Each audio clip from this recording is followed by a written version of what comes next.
Thank you for joining us for our online broadcast. We know that today is going to be a great day. To stay up to date with all things Remedy, download our app in the iTunes or Google Play Store.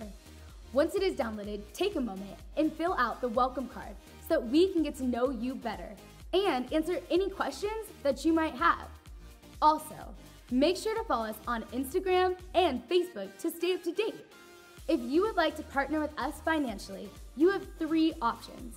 You can give in our app under the Give tab, or text Remedy Life to 77977, or by just visiting our website at remedylifechurch.com/give. Thank you so much. Now enjoy the rest of our worship experience. I think it's always exciting when we come together and have church together and do this thing and just enjoy each other, enjoy God, like really, press into what God has for us. But I'm always mindful of people that are here that maybe have experienced like good things, like great things, like God's broken them through and you've seen great things happen, but you're in a place where you're going, God, I need you to do it again. And I wonder how many people are here that are just in that spot of just like, God, do it again. Like, you came through before. You didn't come through then to leave me here now. You didn't, break through then to be bound now. Like, God, do it again. And I'm so glad. I don't know about you. I'll just take a moment to celebrate just by myself. I'm so glad God is a do-it-again God. That he's not just a God of history, he's a God of the present, he's a God of the future. And it's just like, God, do it again. Do the great things that you've done in my life again. And if you're needing that today, I really believe God's going to answer that prayer today. And I really believe God's going to give you some direction today. And I think he's going to do some great things in your life again today. But I also know that there's some people that it may be your first time that God does it. And you're going, God, if you're real, do it in my life. And I think there's a lot of people in this room right now that would be like, God, I don't have to do it again. I just need you to do it. You reached out to church, you stepped into here, into this place, you've decided to come here today because you have some stuff in your life that you need God to do. And he's about to do it. He's about to do it. So next week, you'll be saying, God, do it again. Because this week it's God, just do it. I need some help today. And you know what? He is a God that's here to help. And he's here to do it again, or he's here to do it for the first time. So can we celebrate even the other people that are in the room? I know it's not you. And you can pretend it's not you. No one will know. But you just need God to do something today. You need him to do something today. You need him to be active in your life today. Can we just pretend it's not us? And say, God, thank you that you're going to do something with them. Me too.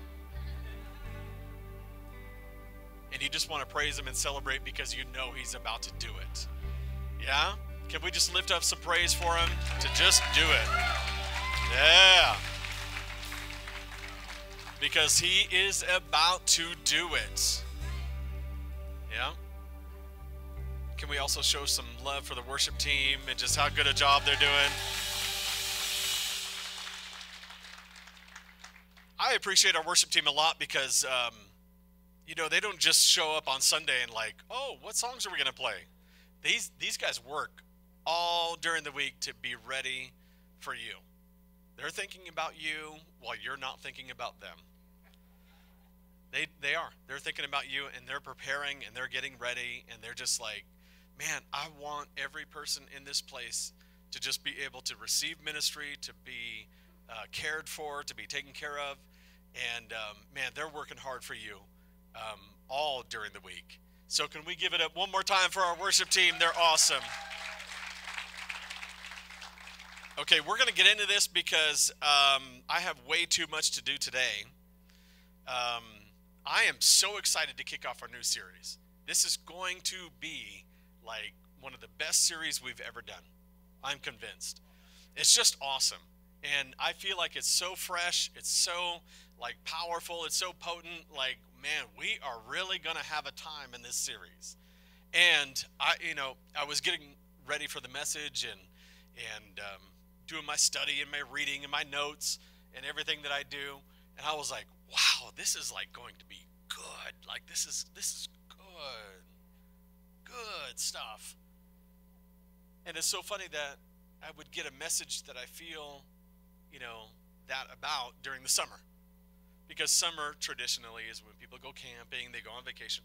But we've got live streams, so they can watch while they're camping or, on their vacations or whatever.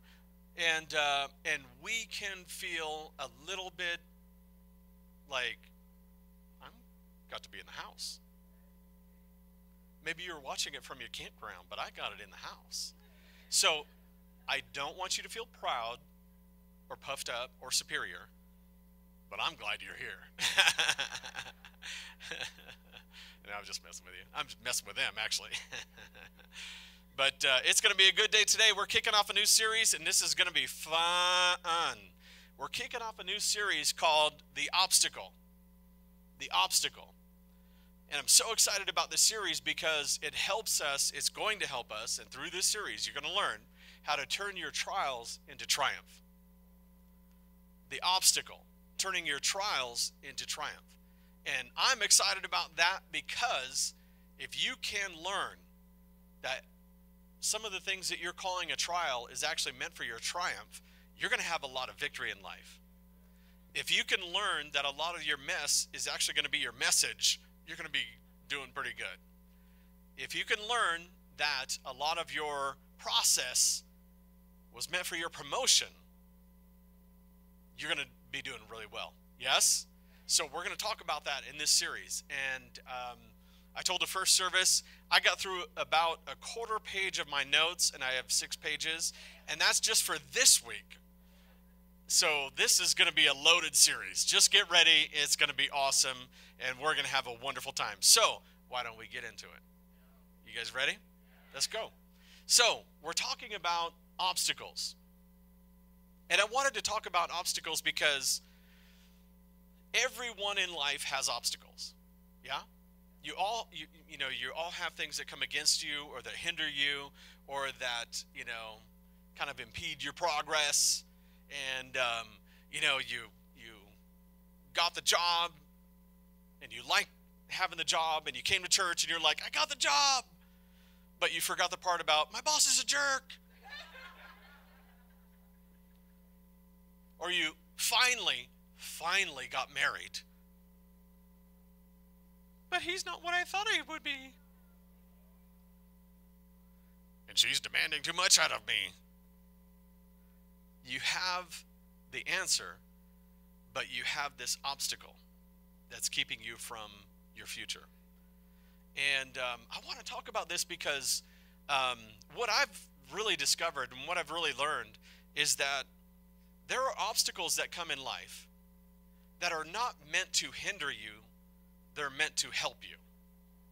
And sometimes if we mislabel them and don't discern them correctly, sometimes we will let our process, hinder us instead of help us, right?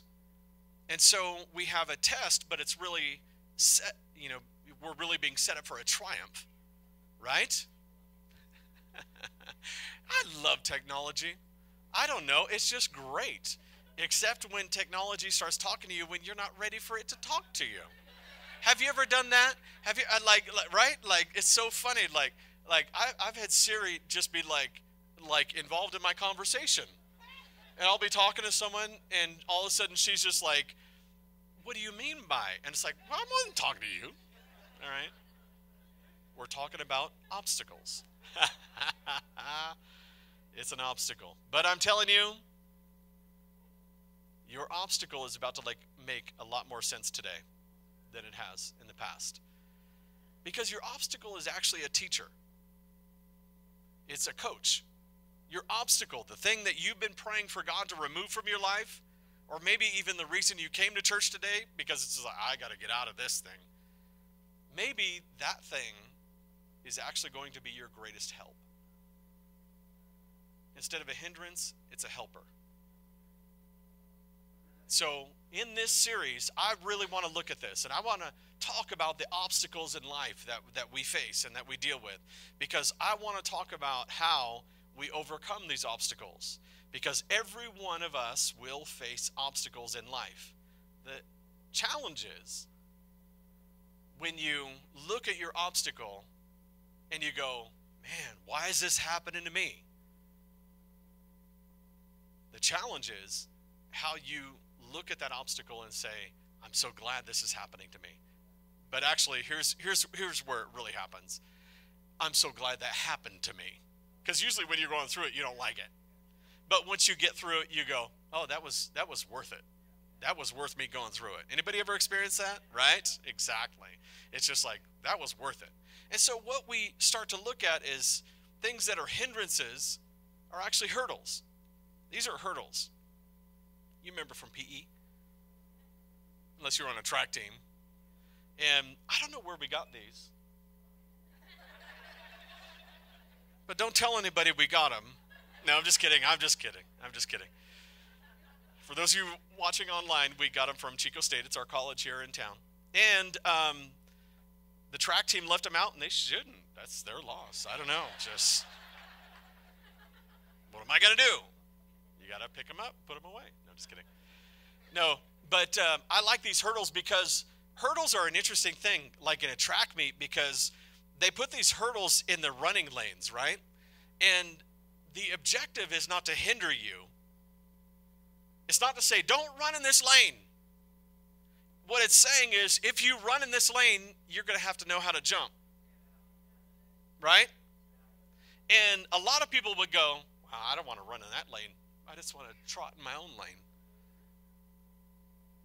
But if you want to get to where you're going, you're going to have to learn how to run in this lane and overcome some obstacles. Because obstacles are part of any person's process. And so right now, before we go on, before we really set sail into this new series, I want you to really contemplate what obstacles are in your life. Now this one has the name of a school on it, but I wonder what yours would have on it. I wonder what label yours would have on it.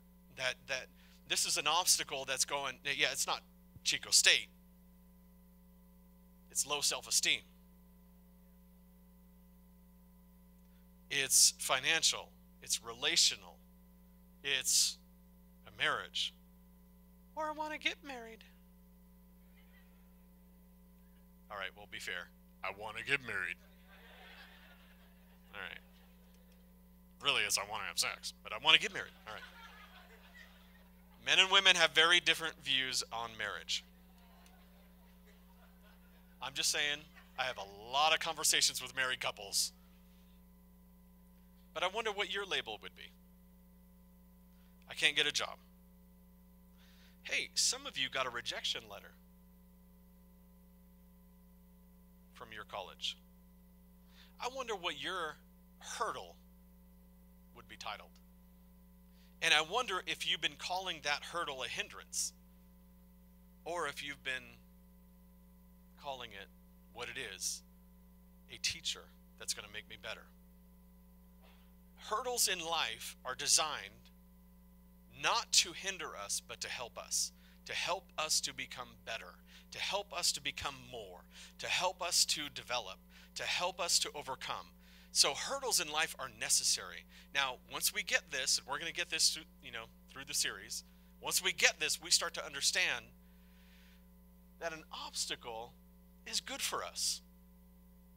Now look at these guys. These are just some random guys. That's actually me, but I had my hair darker back then. But my legs are really that big. You can't lie in church, Pastor. Okay, I'm sorry. But these guys would never become the athletes that they are without obstacles. They would never become what they are without obstacles. They would never become what they are without obstacles. You will never become what you're going to become without obstacles. You will never become what you're going to become without obstacles. Because if it's just smooth sailing and you're in the lane that doesn't have the hurdles, you're not growing, you're not developing, you're not being challenged. And the whole point of development is to be challenged where you're not equipped and where you're not good. So some of you are mad at people, and you should be mad at yourself for not growing. And you're cursing your spouse or your boss or your family or whatever because you're going, why are you making life difficult for me? Now, I just gave some of you a good line for Thanksgiving. I'm not here to hinder you. I'm here to help you. Why do you have to be so annoying? I'm here to help you. That's all. I'm making you better. Don't get bitter. I'm making you better. Now take notes. That's good for Thanksgiving. All right. Because you're the one there hoping doesn't come. No, I'm just kidding. I'm just kidding. But it's interesting to look at life and look at the obstacles. When I was getting ready for this series, I am more excited about this series than I've been, excited about a lot of things, a lot of the messages that we've done and series that we've done. I've been more excited about this series than most of them for a long time because I have just this anticipation that God is going to move you forward and God is going to definitely make a difference in your process and your progress and where you're going through this series. Because instead of looking at things like the obstacle is the thing I want to avoid, you're going to understand the obstacle is the thing that I need. It's not looking for a path around the obstacle. God, get this out of my life. God, save me from this. Why is this happening to me? Instead of looking at the obstacle as something you want to avoid, you're going to see the obstacle as your path you want to take. Because the path with the obstacles is going to make you something. So we say all the time around here, like, set lofty goals. Like, set a high goal. Set a good goal for your marriage, for your emotions, for, your walk with God, whatever. Set a high goal. Set a goal to become a millionaire. We'll tell people that all the time. Set a goal to become a millionaire. It's funny that I just saw some people like, whoa, wait, what's he preaching about? I think I need this one.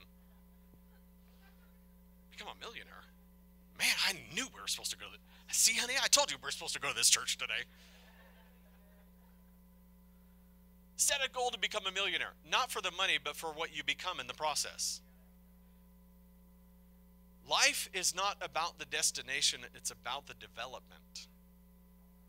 It's about the development. It's about what you become in accomplishing what you want to accomplish.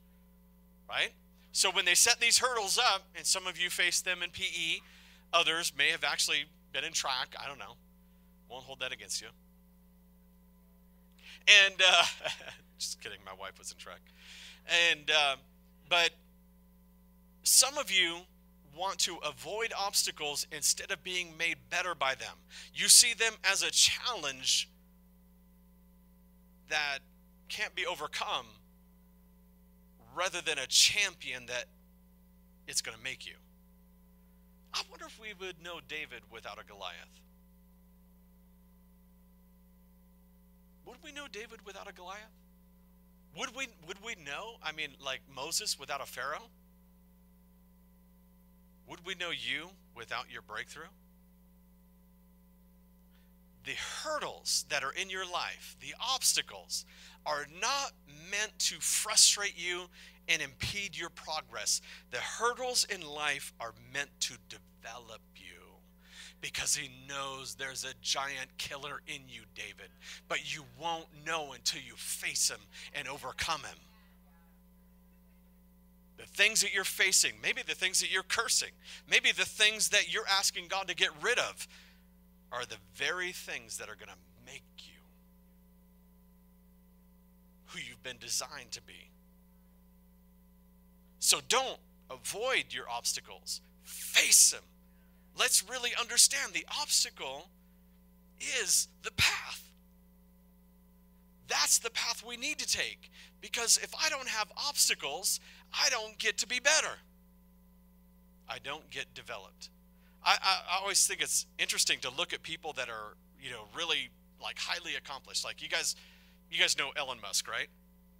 I think it's Elon Musk, but I'm not going to pronounce it correctly until he comes here and tells me how to pronounce it correctly and drops off that Tesla tithe check. And yeah, just kidding. He's an interesting guy because, he developed this whole space program, right? Like he wants to build a Marriott on Mars. I don't know if it's actually a Marriott. It just happens to have the same letter as Mars, so I just threw that in there. But he wants to get people to Mars. And he's developed this space program. And he's got these rockets and everything. Did you guys see his last rocket launch? It was incredible. And go on YouTube, check it out. It's remarkable what he's done, right? Because, when you usually watch them launch satellites or whatever, and these rockets go into space, normally what happens is the rocket takes off, right? And the I don't know, the jets, whatever they are, the engines, whatever they are. I am not a rocket scientist and never claimed to be. But the early parts fall away, right? And then fall into the ocean and they're gone, right? And NASA has to rebuild brand new rockets every time, and it costs millions of dollars. Well, Elon Musk comes up with this idea, what if we could retrieve these? And so it was so amazing to watch. And I'm telling you, go on YouTube and check it out. It's awesome. When these rockets went up and the first phases broke off and everything, those initial rockets all of a sudden had different engines on them to guide them back like a drone. And they landed on an X right there in Florida, right where they were supposed to land. And so now what does he say? We don't have to build new ones. We just need to put new fuel in these. Brilliant. Right? Brilliant that he would come up with this. Here's the awesome thing. He didn't know anything about rockets before he started that. He didn't know anything about rockets. He just started picking up books and started reading and going, man, what is this? And then how can we do this? I think we need to go to Mars and all this stuff. He took the biggest payload to the space station that any rocket has ever taken. And he sent a Tesla out in space. He wants to be the first one to sell them to the aliens. I don't know. We're going to Mars, and I'm going to sell them cars. Hey, that's a good commercial. He'll put a cowboy hat. We're going to Mars, and we're going to sell them cars. He'll be out there with a camel or something. I don't know. But it's amazing to think about what he was able to accomplish just because he said, this hurdle is not something to impede my progress, it's something to promote my process. Do you know how many people looked at the space program and said, that's for NASA. That's for the government to figure out. And Elon Musk went, no, I think I could figure out how to hurdle that. It's not a hindrance, it's a hurdle. All I need to do is train myself, because this is not a hindrance, it's a hurdle. And if I learn how to overcome this, I can become something that I'm not on this side of this. All right, well, enough about Elon Musk. Elon Musk. I'm not going to say it correctly until he brings his tithe check. I'm just kidding. I don't know why I keep saying that. Well, I want a tithe check from him. But anyway. I wonder what your hurdle is. People in my family don't go to college. Every relationship I've been in has produced rejection. I wonder what your hurdle is. Now, This hurdle has a label on it because it comes from somewhere. I wonder where your hurdle comes from. Rejection? Low self-esteem? I wonder what your hurdle is called. And I wonder if instead of going, I ain't running that race anymore, that thing is never going to get better, I wonder if you would choose to say, I can study this. If that man can learn how to build rockets, I can learn how to build a family. If that man can learn how to go into space, I can learn how to have a happy marriage. If that man can learn to go to Mars, and he will, I'm sorry, he will. Maybe I can learn to handle my finances. Maybe I can learn to have better relationships. This is going to be a series that's going to step on a lot of toes because it's going to point out the hurdles you haven't wanted to go over. But it's not just going to step on toes. It's going to boost you to go, come on, let's go. Let's go. Let's do this thing. Let's start believing again. Let's start trusting again. Let's train. Let's train to get over the hurdles. Not let's just be passive and let life go. Let's train to get over these hurdles, because the hurdle is not meant to impede your progress. The hurdle is meant to show you the way to where you're going. There was this moment. Let me give you this example. There was this moment in the Old Testament where the people of Israel, they were being set free. Well, they were at one point in bondage and in slavery to Egypt. Okay? And so they were living as, property, basically. They were slaves. And God was going to set them free from Egypt and from Pharaoh. And so there's this whole, process that happened where God was going to set them free. And you guys know, you've seen the cartoons, Moses and the burning bush, the whole thing. Or you've seen the old Charlton Heston, right? And every time I watch the Charlton Heston one, I think that's really good, the Ten Commandments. Have you guys seen that? I don't know where they got a blow dryer back then, but he had some cool blow dry hair. Maybe some gel.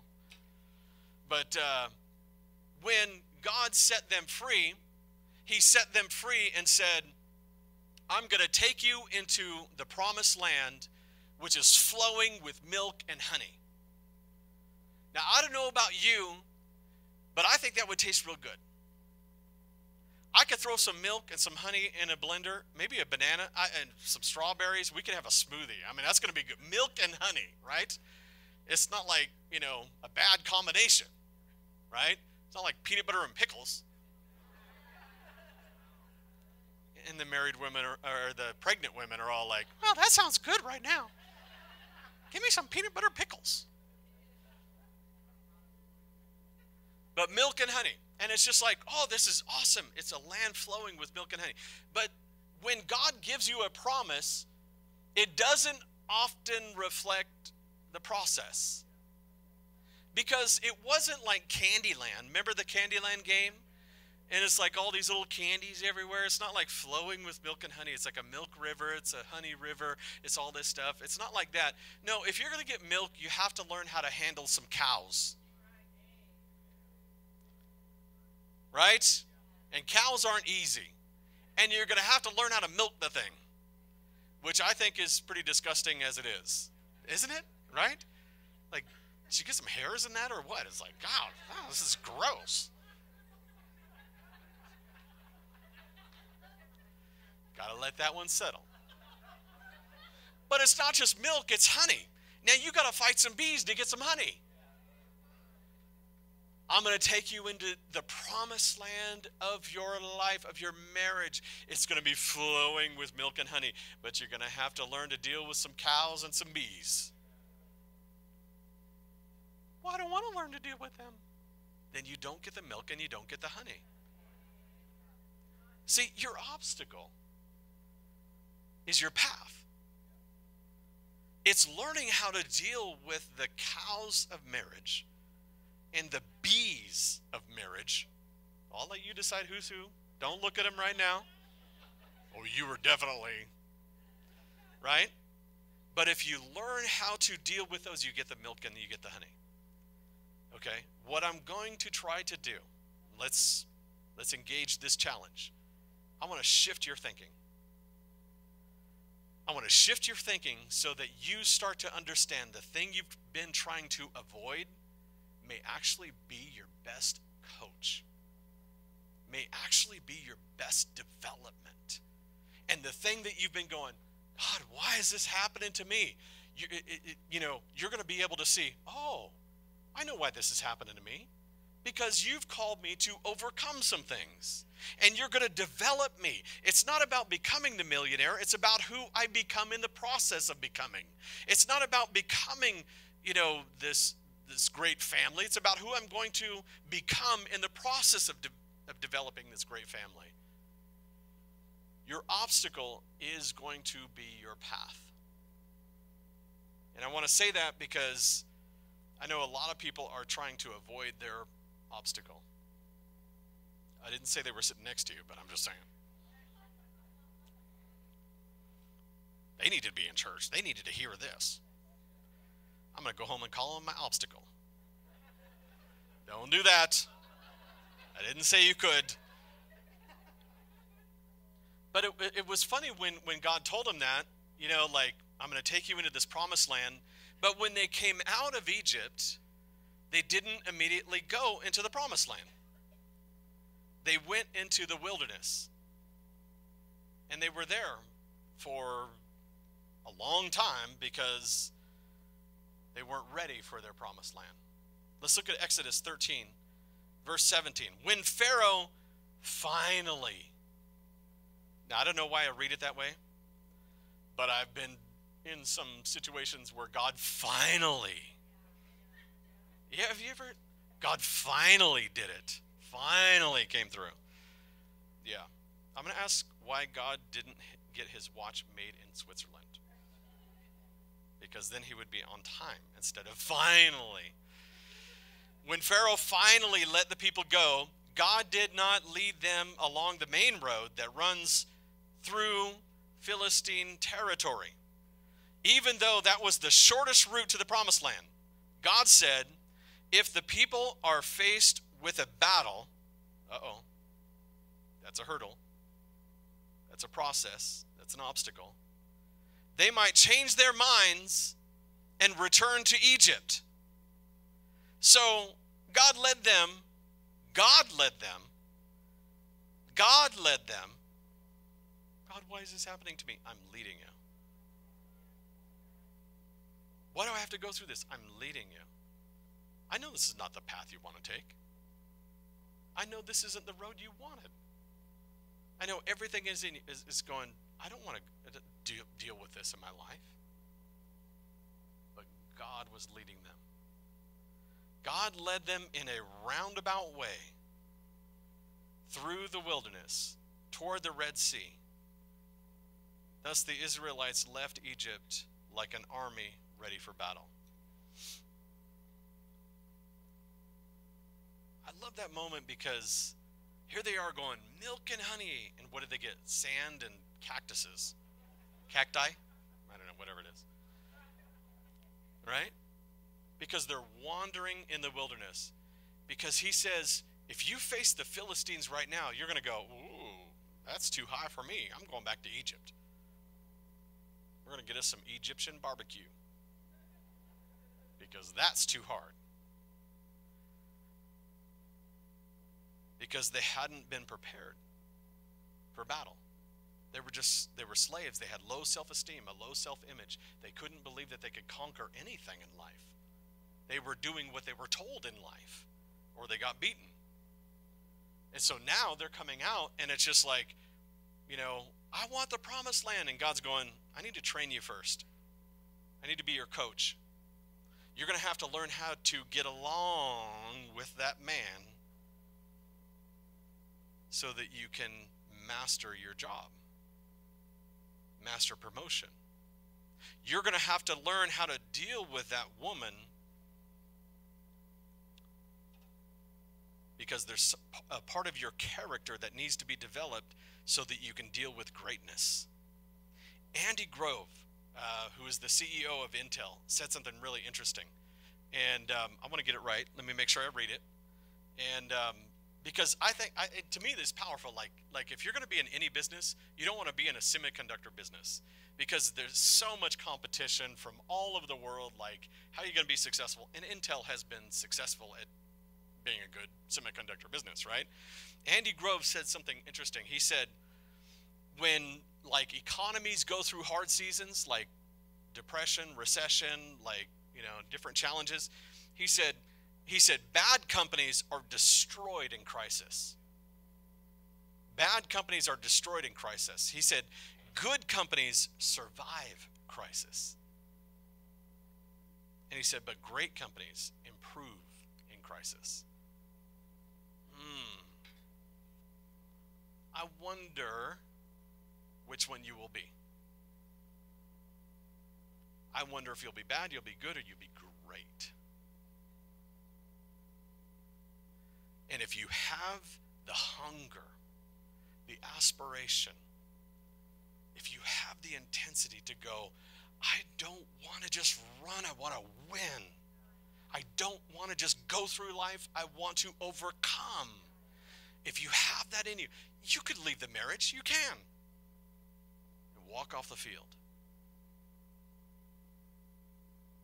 You can deal with, all the failures in life and everything and go, that's too high for me to jump. Or you can go, God, you believe in me enough that you put this in my life. And you know I can't handle the cows and the bees unless I learn how to overcome in the wilderness. And so you're going, God, why am I in the wilderness? I thought this was going to be my promised land season, my promised land time. And he's going, it is. Your promised land time is training you. Your wilderness time is training you for your promised land. Because if you go into your promised land now, you won't be ready because those cows are going to freak you out. You're just going to try to tip them. And they don't tip. It's like Bigfoot. Doesn't exist. I'm just kidding. Right? So he has to put obstacles in your path in order to train you. And our problem is we want to go around obstacles instead of going, the obstacle is my path. The obstacle is training me. The obstacle is getting me ready. See, once we get this mindset, and it's going to take me a couple of weeks to really get you to agree with this because I know you don't like your process. But if I can get this, if I can really shift your thinking, this verse will make a lot more sense. It's a verse that most people hate. I'm just warning you now, fair warning. But it's going to make a lot more sense. It's James chapter 1, and for the sake of time, we're going to start in verse 2. It says, dear brothers and sisters. Now, I have to tell you, this is James being the Pentecostal preacher that he is. Dear brothers and sisters.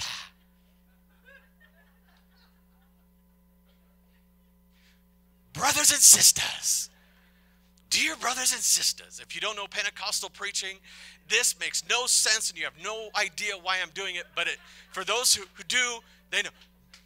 Brothers and sisters.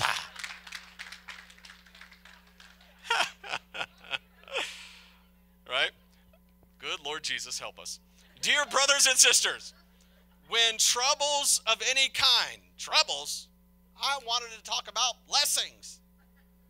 I wanted to talk about good stuff. He says, no, when troubles, thank you, God, that you help us with our real life. When troubles of any kind, yes, that means hurt. Him. Just kidding. My boss. Yeah, you praise God about your job until you found out what your boss was like. I got the job. My boss is a jerk. I need a new job. When troubles of any kind, come your way. Wait a minute. Does that say when or if? I think it's supposed to be if. Right? Because I get saved and I go to church and it's daffodils and daisies. It's butterflies and something else nice. When troubles of any kind? That sounds a little bit definite to me. when troubles of any kind come your way, consider. This is your job. Consider. I'm hiring you right now to be the considerator. Consider it an opportunity for great joy. Now, people hate this verse because you go, trouble's coming, and you're saying consider it great joy? I'm saying, why is this happening to me? Why is this in my path? And he says, consider it great joy. How do I consider this great joy? Because I just wanted to take a jog and now I got to jump. Consider this great joy? He says, yeah, consider this great joy because I'm kind of easing into this because this is going to be fun.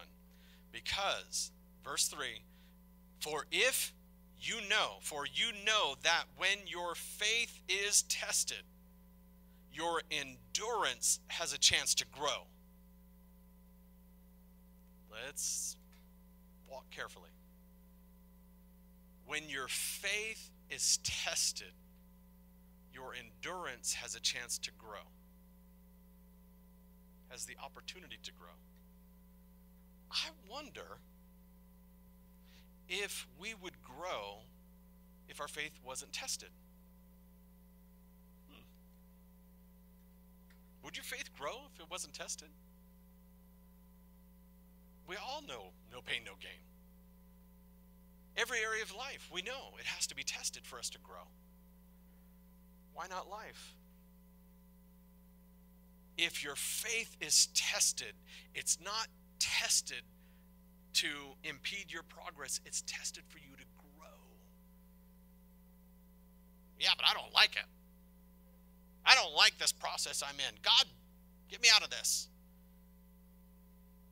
I've had so many people that I've talked to that have prayed, and maybe you have too, that are like, God, just get me out of this.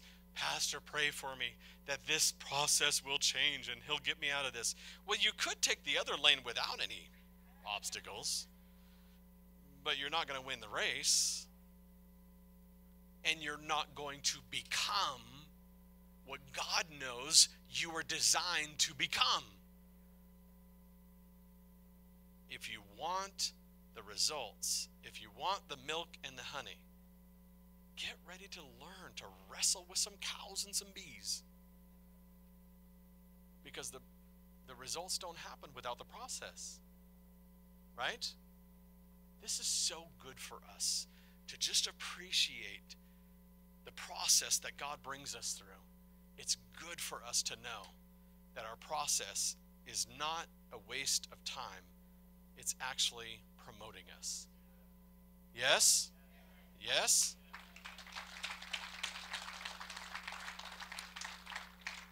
So, what I hope to accomplish in this series, and again, here I am, 6 pages of notes, and I have not even gotten through hardly any of them.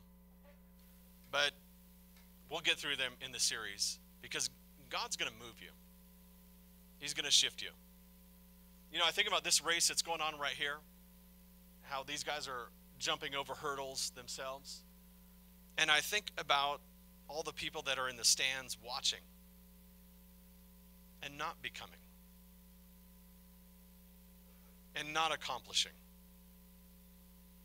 not overcoming. And I don't want that to be you. I don't want you to be a spectator at life.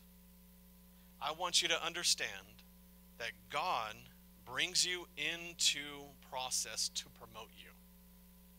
Because once you learn how to overcome this hurdle, you can't unlearn it. You can consider it joy because you can't, it's like learning how to ride a bike. You can't unlearn how to ride a bike, right? It's like once you learn how to ride a bike, you're not putting training wheels back on and going, I forgot. Have you noticed that? Once you learn, you can't forget it. What if the bike is your marriage? Once I learn how to get victory, I can't unlearn it. Once I learn how to handle my finances, I can't unlearn it. What if this thing that's coming against me is designed to make me better? Because once I learn to overcome it, I can't unlearn that. Which means I can always reach back and help somebody else who's dealing with the same hurdle. And going, this is how I overcame it. You pick up your leg, opposite arm. You remember PE, right? It's like opposite arm to jump over the hurdle. And you can do it, just like I did it. So I hope during this time, in this series, not only are you going to get more courage, but life is going to make a lot more sense. And the things that other people curse, you're going to covet. You're going to want. Because instead of going, man, why, and I know we don't like to say this word in church, but I'm going to use it. Cover your ears online. But sometimes process sucks.